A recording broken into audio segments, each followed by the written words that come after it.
Hello students, welcome to life science class. आज हम लोग लाइफ साइंस में पढ़ेंगे क्लासिफिकेशन ऑफ लिविंग ऑर्गेनिजम्स, यानी जानदारों की दर्जा बंदी। इससे पहले कि हम आपको बताएं कि लिविंग ऑर्गेनिजम्स का क्लासिफिकेशन कैसे होता है, सबसे पहले यहाँ पर हम कुछ बोर्ड पर यहाँ लिखे हुए हैं, यहाँ पर दिया हुआ है मैंने इंस्ट्रक्शन, क्लासीफाई द थिंग्स। अब यहाँ पर बहुत सारे चीज़ों का नाम जम्बल्ड करके जो है मैंने विदाउट अरेंजमेंट जो है मैंने an assemblage of many things यहाँ पर रखा गया है। इसको आपको क्लासीफाई करना है।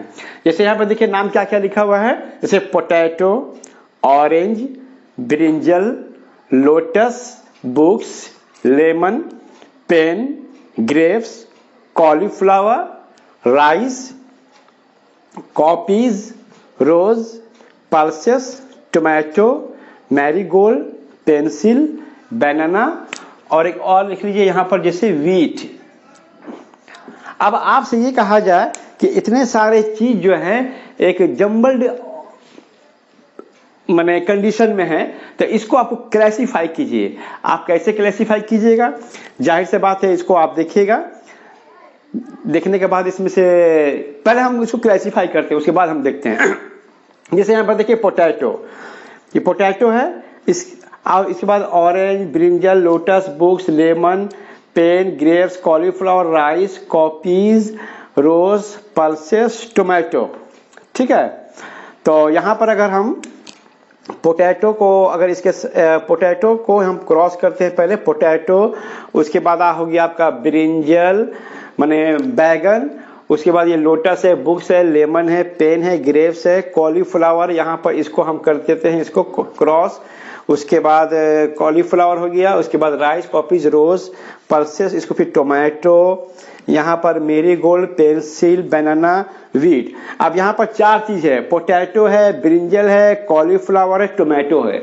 तो ये इसको अगर हम एक ग्रुपिंग करते हैं, इसको पहले हम आइडेंटिफाई कर लिए, पोटैटो, ब्रिंजल, कॉलीफ्लावर, टोमेटो, तो इसको हम एक जगह ग्रुपिंग करके इसको हम नाम दे सकते हैं कि ये वेजिटेबल्स के कैटेगरी में ये सब आएंगे। ये किसकी कैटेगरी में आ जाएंगे? Vegetables, vegetables. ठीक है, अब उसके बाद हम लोग देखते हैं जैसे ऑरेंज, उसके बाद हो गया आपका इसको लेमन, ग्रेप्स, उसके बाद rice, copies, rose, pulses, tomato, marigold, pencil, बनाना। ठीक है, अब ये चार चीज हैं, इसको भी हम समझ गए कि किस कैटेगरी के अंदर में आएंगे। ये आपके आ जाएंगे किसके अंदर में? ये आ जाएंगे फ्रूट्स के कैटेगरी में। ये हो गया आपका फ्रूट्स। ठीक है, अब उसके बाद हम देखते हैं लोटस, यानी कमल का फूल, लोटस। इसके बाद आ गया आपका, यहाँ पर आ गया आपका रोज, गुलाब का फूल हो गया, यहाँ पर आपका हो गया मैरीगोल्ड। तो ये किस कैटेगरी में आ गई? तीन चीज, ये तीनों आ गए फ्लावर्स में। तो ये हो गया आपका फ्लावर्स का कैटेगरी में आ गया। इसके बाद बचा बुक्स, उसके बाद आ गया पेन, बुक्स, पेन, कॉपीज, यहाँ पर आ गया पेंसिल। ठीक है, ये किस कैटेगरी में आ जाएंगे? ये आ जाएंगे स्टेशनरी के सामान। हम इसको बोलते हैं स्टेशनरी के, ये स्टेशनरी, ये स्टेशनरी के सामान में आपका ये सब आ गया। अब उसके बाद आपका बच गया आपका राइस, पल्सेस, ठीक है, और वीट। ये आपका हो गया सीरियल्स। तो हमने क्या देखा कि इतने सारे चीज जो कि जम्बल थे, उसको हम अगर मैंने अच्छी तरह से पहचान कर कि कौन चीज क्या है, और तो उसको हम जो है एक कैटेगरी के अंदर में हम रख दिए। जैसे वेजिटेबल्स के अंदर में कुछ चीजें आ गया, फ्रूट्स के अंदर में कुछ चीजें आ गई, उसी तरह फ्लावर्स के अंदर में कुछ चीजें आ गई। तो इस तरह से कैटेगरी कर दिया गया, या इसका एक क्लासिफिकेशन हो गया। हम तमाम चीजों को क्लासिफाई करके अलग अलग ग्रुपिंग करके अलग अलग कैटेगरी में हम इसको रख दिए। अच्छा, तो इस कैटेगराइजेशन करने से पहले हमने क्या चीज देखा? हमने देखा कि एक ही कैरेक्टरिस्टिक, एक ही क्वालिटी वाले कौन कौन से चीज है। जैसे मान लीजिए कि जैसे लोटस, लोटस क्या है? फूल है, ठीक है। तो लोटस हुआ, आपका रोज हुआ, फिर आपका जो है मेरीगोल्ड हुआ। ये तीनों चीज के अंदर क्या एक खसूसियत है कि ये फूल होते हैं, इसके अंदर खुशबू होती है, इसके अंदर एक कॉमन कैरेक्टरिस्टिक्स है, ठीक है। तो इसको हमने वेजिटेबल्स के अंदर में रख दिया। उसी तरह से ऑरेंज हो गया, आपका लेमन हो गया, आपका फिर से ग्रेप्स हो गया, ये फ्रूट्स है, इसके अंदर भी कुछ कॉमन कैरेक्टरिस्टिक्स है। तो हमने जो क्लासिफिकेशन किया, क्लासिफिकेशन करने से पहले हमने चीजों के अंदर में, मुख्तलिफ चीजों के अंदर में हम एक मुश्तरका चीज को हमने तलाश किया, कॉमन कैरेक्टरिस्टिक्स, जिसके आधार पर, जिसके बिना पर हमने चीजों का क्या क्या क्लासिफाई किया। तो अच्छा, अब क्लासिफिकेशन करने से क्या माने क्या फायदा हुआ कि मुख्तलिफ जो चीज जो कि बिखरे हुए हैं, डिफरेंट काइंड ऑफ थिंग्स है, उसको हम जो एक कैटेगराइज कर दिए, हम एक ग्रुपिंग कर दिए। ग्रुपिंग करने के बाद हमने उसका एक नाम दे दिया। इससे कहा गया बहुत सारी चीजों को माने एक खास ग्रुप कैटेगरी में हम रख देने से फिर उसको हमको स्टडी करने में क्या होगा, आसानी होगा। बहुत सारी चीज़ों को हम अगर हम एक एक चीज़ को हम मुताला करेंगे वन बाय वन करके, तो बहुत ही ना, ये एक नामुमकिन चीज है। लेकिन ग्रुपिंग कर देने से, कैटेगराइजेशन कर देने से, क्लासिफिकेशन कर देने से क्या फायदा होगा कि हमको चीजों का मुताला करने में हमको आसानी हो जाएगा। और दूसरी चीज क्या है कि एक ग्रुपिंग, एक कैटेगरी के अंदर में जितने सारे चीज हैं, उसके कुछ कॉमन कैरेक्टरिस्टिक्स अगर हमको मालूम हो जाएंगे, तो उस कॉमन कैरेक्टरिस्टिक्स को याद रख के हम उसके अंदर बहुत सारी चीजों को हम अपने ज़हन नशीन कर सकते हैं। तो ये होता है क्लासिफिकेशन का फायदा है। क्लासिफिकेशन क्यों जरूरी है? अब इसी तरह से लिविंग ऑर्गेनिजम्स, जानदार। अब आप अगर अपनी मैंने आंख खोलकर चारों तरफ देखिएगा तो आपको तो नबातात दिखेगा। जब पेड़ पौधे हैं, अनगिनत पेड़ पौधे हैं। पेड़ पौधे में भी बहुत किस्म के किस्म हैं। आम का दरख्त है, जामुन का दरख्त है, आपका अमरूद का है, कटहल का, बहुत सारे नीम का दरख्त है। कुछ दरख्त ऐसे होते हैं जिसमें फूल पाए जाते हैं, कुछ दरख्त ऐसे होते हैं जिसमें फूल नहीं पाए जाते हैं, कुछ दरख्त ऐसे होते हैं कि जिनसे फल हासिल होता है, कुछ दरख्त ऐसे होते हैं जिनसे फल हासिल नहीं होता है। कुछ दरख्त जो है बहुत हाई, बहुत ऊंची माने हाइट वाले दरख्त होते हैं। कुछ बहुत जो है मीडियोकर माने क्या होता है, मीडियम साइज के होते हैं। कुछ बहुत ही छोटे साइज के होते हैं जो कि जमीनी के ऊपर होते हैं, जैसे कि मान लीजिए घास वगैरह है। तो बहुत सारे नबातात हैं, इसमें भी हजारों किस्म है, ठीक है। उसी तरह अगर आप जो है ना जानवरों को भी देखें तो बहुत किस्म के अनगिनत जानवर आपको दिखलाई देंगे। कुछ आसमान में उड़ता है, कुछ जो है पानी के अंदर में रहता है, कुछ जमीन पर रहता है, कुछ रेंग कर चलने वाला है, कोई दौड़ कर भागने वाला है, कोई माने जानवर का गोश्त खाता है, कोई जो है ना सिर्फ जो है ना साग जो माने आपका प्रांसी को खाकर जिंदा रहता है। तो बहुत तरह के जो है ना जानवर हैं। तो उसमें से हम अगर एक एक को अगर स्टडी करेंगे तो ये बहुत ही नामुमकिन चीज है। तो जानवरों को भी जो है क्लासिफिकेशन किया जाता है ताकि उस माने अच्छा, ये क्लासिफिकेशन जानवरों को या नबातात को किस तरह से क्लासिफाई किया जाता है, कुछ कॉमन कैरेक्टरिस्टिक्स देकर। जैसे मान लीजिए कि जिन दरख्तों में फूल होता है उसको हम एक ग्रुपिंग कर लिए, जिन दरख्तों में फूल नहीं होता है उसका दूसरा ग्रुपिंग कर लिए, जिन दरख्तों जो दरख्त फल देते हैं उसका एक ग्रुपिंग कर लिए। तो इस तरह से जो है ना कुछ बेसिस बनाकर जो है हम लिविंग ऑर्गेनिजम्स का मतलब नबातात का क्या करते हैं, हम उसका क्लासिफिकेशन करते हैं। उसी तरह से जानवर है। अब जानवर जैसे माने कि पानी में रहने वाले जितने जानवर हैं उसका एक ग्रुपिंग कर लिए, जमीन के ऊपर रहने वाले जितने जानवर उनका ग्रुपिंग कर लिए। अच्छा, अच्छा वो लिविंग ऑर्गेनिजम्स जो कि आसमानों में उड़ते हैं उनका हम एक ग्रुपिंग कर लिया। बहुत जानवर ऐसे होते हैं कि जो कि साग सब्जी खाते हैं, वो जानवरों का गोश्त नहीं खाते, उनका एक ग्रुपिंग कर लिया। कुछ जानवर ऐसे होते हैं कि जो जानवर ही का गोश्त खाते हैं, उसका हमने ग्रुपिंग कर लिया। तो कुछ जो है किसी चीज को बेसिस बनाकर माने कि कुछ खास कैरेक्टरिस्टिक, जैसे कि मान लीजिए कि हमने उसका क्या था कि नेचुरल हैबिटेट, माने नेचुरल हैबिटेट को हमने एक बेसिस बना लिया कि हम उसका मकाम के हिसाब से हम जो है ना जानवरों को क्लासिफिकेशन करें। मकाम माने कौन कहाँ रहते हैं, जैसे पानी में कौन कौन जानवर रहते हैं, तो ये मकाम हो गया, रहने की उसकी जगह हुआ। तो रहने की जगह को हमने एक बेसिस बना लिया, इसके हिसाब से हमने जो है जानवरों को क्लासिफिकेशन कर दिया, ठीक है। फिर उसके बाद हम फूड फूड हैबिट को हमने एक बेसिस बना लिया कि कौन जानवर क्या खाता है। तो हमने देखा कि कुछ जानवर ऐसे होते हैं कि जो कि साग सब्जी ही खाते हैं, दरख्त के पत्ते खाते हैं, जैसे मान लीजिए कि गाय भैंस बकरी है।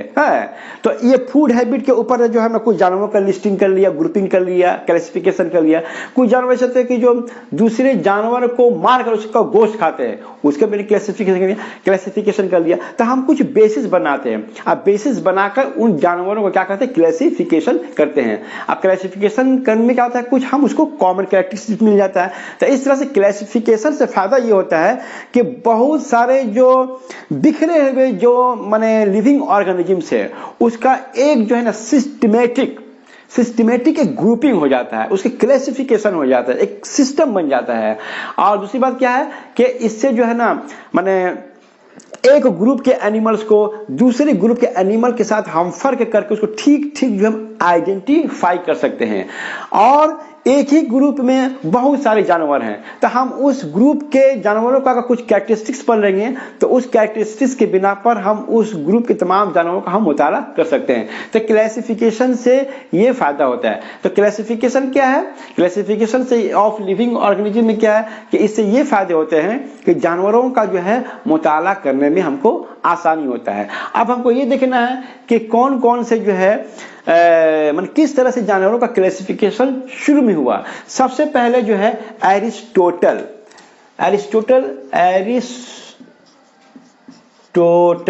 ठीक है, ये एक ग्रीक फिलोसोफर था, यूनानी फिलोसोफर। इसी ने सबसे पहले जो है माने जानवरों का जो है क्लासिफिकेशन किया। इसने एक तरह से क्लासिफिकेशन किया कि खून वाले जानवर और बगैर खून वाले जानवर, मतलब जितने खून वाले जानवर है उसका एक ग्रुपिंग कर लिया और बगैर खून वाले जानवरों का एक अलग ग्रुपिंग कर लिया। अब खून वाले जितने जानवर हैं उसमें उसने क्या किया, एक और क्लासिफिकेशन उसके अंदर कर दिया, दर्जाबंदी कर दिया। क्या दर्जाबंदी कर दिया कि कौन कौन से जो माने खून वाले जानवर जो है माने बच्चा देते हैं और कौन कौन से खून वाले जानवर जो है अंडा देते हैं। तो इस तरह से जो है अरिस्टोटल ने जो है इसको माने ये किया, क्या कहा जाता है कि मैंने क्लासिफिकेशन किया। ये एक माने इब्तदाई दौर में इस तरह से क्लासिफिकेशन जब इस काम जब शुरू हुआ तो इस तरह से पहले के जो फिलोसफर्स है तो इस तरह से उन्होंने काम को शुरू किया। फिर बतदरीज इसमें जो है फिर और इजाफा होता गया। अब उसके बाद जैसे मान लीजिए कि आपका लीनियस, कैरोलस लीनियस, ये भी एक Carolus Linnaeus, LINNAUS, Carolus Linnaeus, इसने क्या किया, इसने पूरे लिविंग ऑर्गेनिजम्स को सिर्फ दो हिस्सों में तकसीम किया, प्लांट्स और एनिमल्स। ठीक है, दो किंगडम में तकसीम किया, प्लांट्स और एनिमल्स को। लेकिन अच्छा, ये जितने भी लिविंग ऑर्गेनिजम्स हैं इनको हम आंखों से मुशाहदा कर सकते हैं। ठीक है, तो अब तक लीनियस के दौर तक जितने भी लिविंग ऑर्गेनिजम्स को क्लासिफिकेशन किया गया, यानी प्लांट्स में, एनिमल्स में, ये सिर्फ इस बुनियाद पर किया गया कि इनको हम आंखों से देख सकते हैं। लेकिन जब माइक्रोस्कोप का इजाद हुआ और फिर बाद में इलेक्ट्रॉन माइक्रोस्कोप का इजाद हुआ तो इन आलात के जरिए से बहुत से ऐसे माइक्रोस्कोपिक ऑर्गेनिजम्स लोगों को मुशाहिदा में आए कि उनको बहुत ताज्जुब हो गया एकदम। मतलब अब तक खुली आंखों से इन जानवरों का मुताला करते थे, लेकिन जब इन माइक्रोस्कोप का इजाद हुआ तो इससे पता चला कि नहीं, इस दुनिया में जो है ऐसे बहुत सारे लिविंग ऑर्गेनिजम्स हैं जिनको तो हम खुली आंख से मुशाहिदा नहीं कर सकते हैं, उनको माइक्रोस्कोप से ही देखा जा सकता है, जिनका एक वजूद है। अब इसमें बैक्टीरिया आ गया, वायरस आ गया, बहुत सारे मैंने जानवर आ गए। तो अब जो है फिर और जो है इसमें इजाफा हो गया कि नहीं, और भी जो है अब मैंने सिर्फ प्लांट और एनिमल्स में ही जो है लिविंग ऑर्गेनिजम्स को मैंने आपको क्या कहता है कि डिवाइड नहीं किया जा सकता है। अब चूंकि खुर्दीनी मैंने जानवर कभी चूंकि इजाद हो गया है तो इनका भी क्लासिफिकेशन करना पड़ेगा। इसलिए 1975 साल में जो है R.H.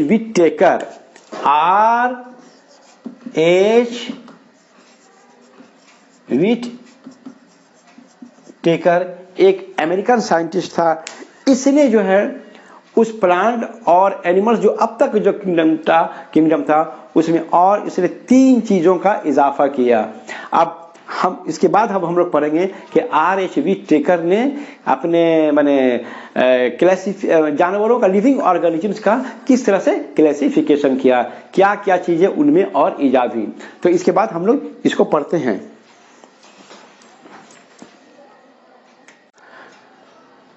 5 kingdom classification.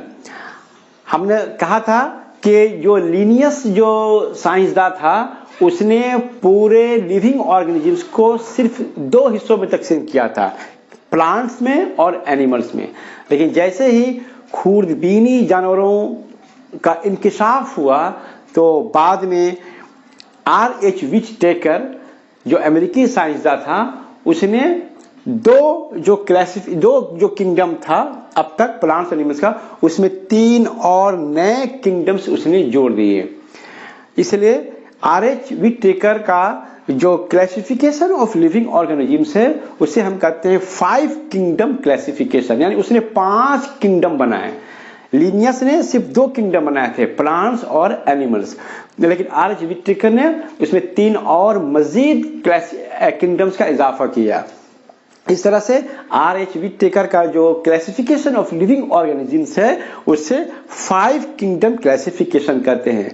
तो उसमें 3 जो नए किंगडम्स का इजाफा किया कौन कौन से हैं? पहला मोनीरा, दूसरा प्रोटिस्टा, तीसरा फंगी। और प्लांटे और एनिमिलिया तो पहले से मौजूद था ही। तो प्लांटे एनिमिलिया में 3 और नए इजाफे किए गए किंगडम्स का, मोनीरा, प्रोटिस्टा और फंगी। अब इसमें से हम हर एक किंगडम की जो है खसूसियत को जानने की कोशिश करेंगे। तो आइए सबसे पहले जानते हैं कि कैरेक्टरिस्टिक्स ऑफ मोनीरा, माने मोनीरा किंगडम में जिन लिविंग ऑर्गेनिजम्स को रखा गया उनकी क्या खसूसियात हैं। तो सीखिए, सबसे पहले कि है यूनिसेलुलर।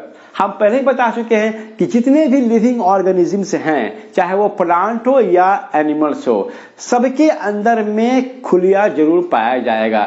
बगैर खुलिया का, बगैर सेल का कोई भी लिविंग ऑर्गेनिज्म हम तस्वीर नहीं कर सकते हैं।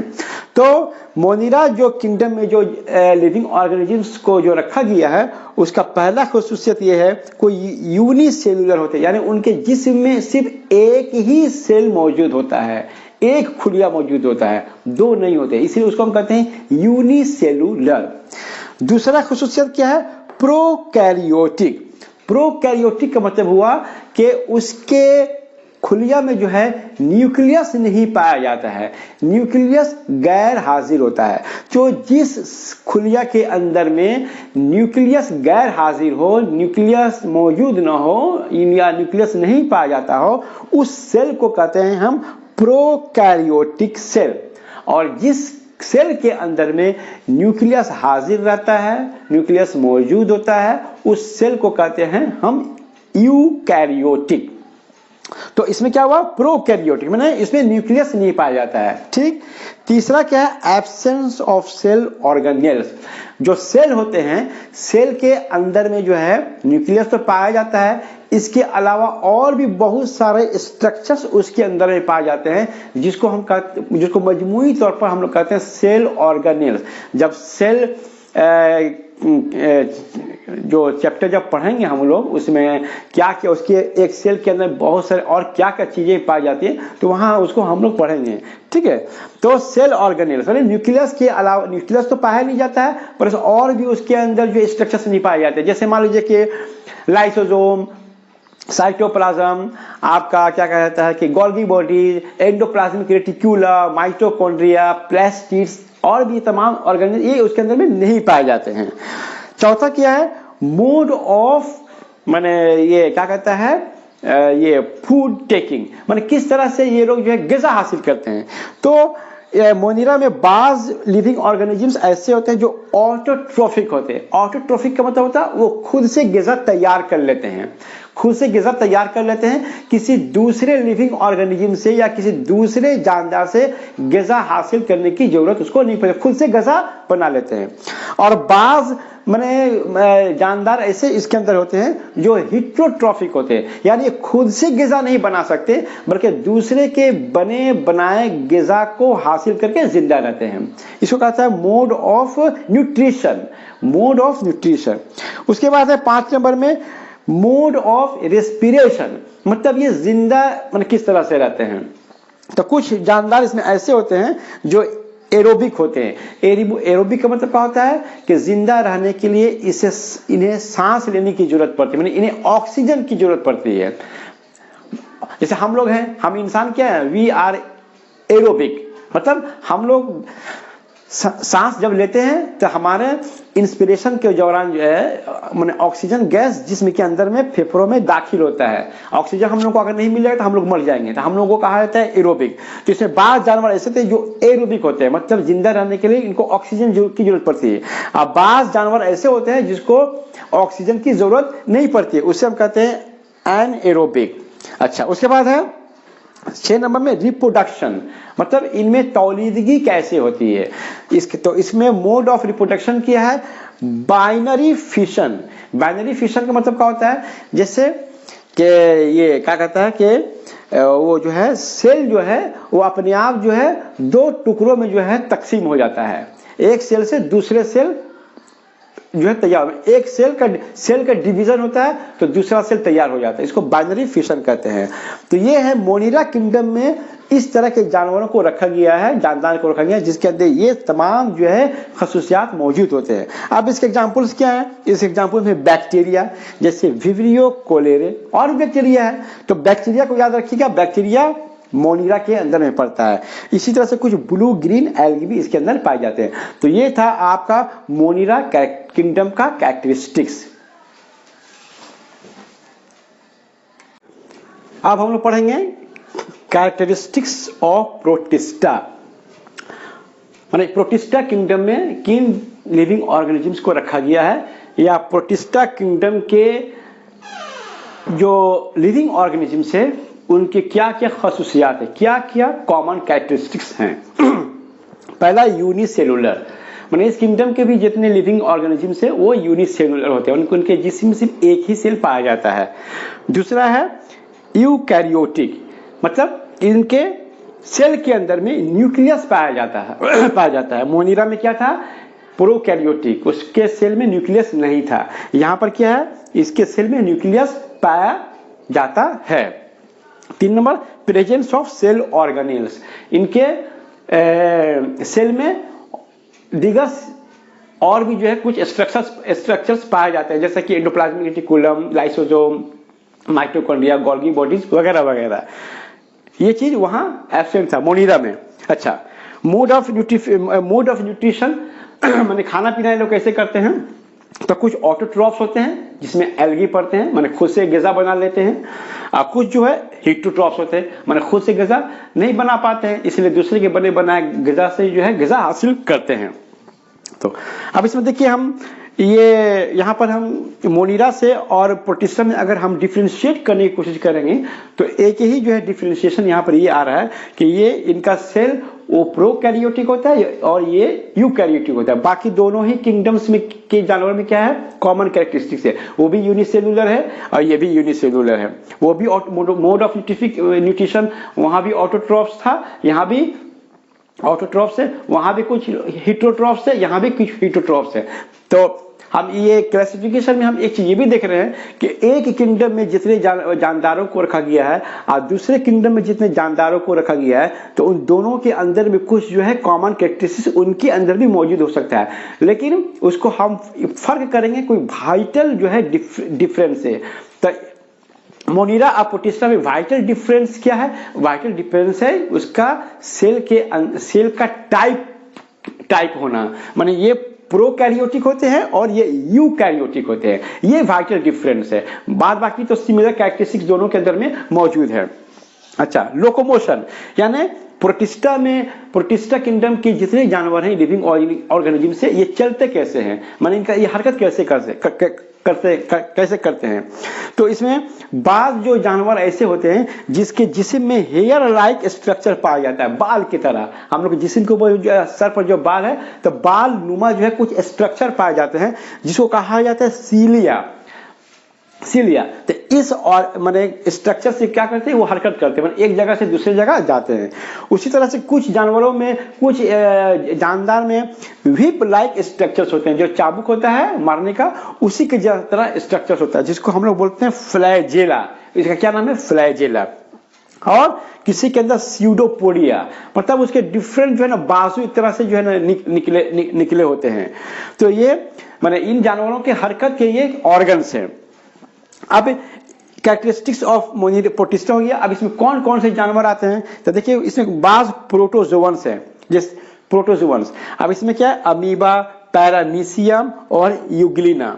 याद रखिएगा, अमीबा, पैरामीशियम और यूग्लिना, ये प्रोटिस्टा किंगडम के ये जानदार हैं। ठीक है, अमीबा के अंदर पाया जाता है लोकोमोटरी ऑर्गन जो पाया जाता है उसको कहते हैं स्यूडोपोडिया। अब पैरामीशियम पाया जाता है आपका, इसके अंदर पाया जाता है सीलिया। और जो यूग्लिना है इसके अंदर में ये स्ट्रक्चर पाया जाता है फ्लैजेला, यानी यूग्लिना फ्लैजेला की मदद से हरकत करते हैं और पैरामीशियम सीलिया के मदद से हरकत करते हैं। और अमीबा जो है, अमीबा स्यूडोपोडिया के मदद से हरकत करते हैं। ये इनका लोकोमोटरी ऑर्गन्स हुआ। तो ये हुआ प्रोटिस्टा किंगडम के माने कैरेक्टरिस्टिक्स। तो अच्छा, इसके अंदर में कुछ और एल्गी भी पाए जाते हैं, जैसे क्लैमिडोमोनास एल्गी। तो इसके अंदर कुछ एल्गी भी होते हैं। एल्गी जो होते हैं वही जो है ऑटोट्रॉफ्स होते हैं, मतलब खुद से ग़िज़ा तैयार कर सकते हैं। एल्गी, इसको एल्गी बोला जाता है। तो हमने देखा कि प्रोटिस्टा के क्या क्या खसूसियात है। तो याद रखिएगा कि प्रोटिस्टा और मोनीरा में वाइटल जो डिफरेंस है वो है टाइप ऑफ सेल, यानी वो प्रोकैरियोटिक होते हैं मोनीरा और प्रोटिस्टा होते हैं यूकैरियोटिक। अब हम लोग पढ़ेंगे कैरेक्टरिस्टिक्स ऑफ फंगी। तो पहला इसका कैरेक्टरिस्टिक है मल्टी सेलुलर, यानी कि इनका जो जिस्म बॉडी होता है, इसके बॉडी के अंदर में बहुत सारे सेल्स पाए जाते हैं। जैसे हम इंसानों के अंदर बहुत सारे सेल्स पाए जाते हैं, तो इसको मल्टी सेलुलर कहा जाता है। हमने क्या देखा कि मोनीरा और प्रोटिस्टा ये दोनों यूनिसेलुलर थे, फंगी क्या हुआ, मल्टी सेलुलर। लेकिन इसमें एक स्टेशन ये है कि यीस्ट जो होता है वो यूनिसेलुलर होता है। अगर आपसे सवाल पूछा जाए कि माने फंगी में कौन सा लिविंग ऑर्गेनिज्म है जिसका जिस्म जो है यूनिसेलुलर होता है, तो हम जवाब देंगे यीस्ट। दूसरा यूकैरियोटिक, यानी इनके जिस्म में न्यूक्लियस भी पाया जाता है और दीगर ऑर्गेनेल्स भी पाए जाते हैं। 3 नंबर देखिए मोड ऑफ न्यूट्रिशन, यानी ये लोग कैसे खाते पीते हैं। तो पहला यहाँ लिखा हुआ है कि नॉन फोटोसिंथेटिक। इसका क्या मतलब हुआ कि इस किंगडम के जो जानवर होते हैं या जो जानदार हैं ये खुद से ग़िज़ा नहीं तैयार कर पाते। इनके अंदर वो सलाहियत नहीं है कि खुद से ग़िज़ा तैयार करने पाए, इसलिए ये जो न्यूट्रिशन दूसरों से हासिल करते हैं। अब इसमें कुछ जानदार, कुछ लिविंग ऑर्गेनिजम्स ऐसे होते हैं जिसे हम कहते हैं सैप्रोट्रॉफ्स, या इनका मोड ऑफ न्यूट्रिशन क्या होता है, सैप्रोफाइट्स।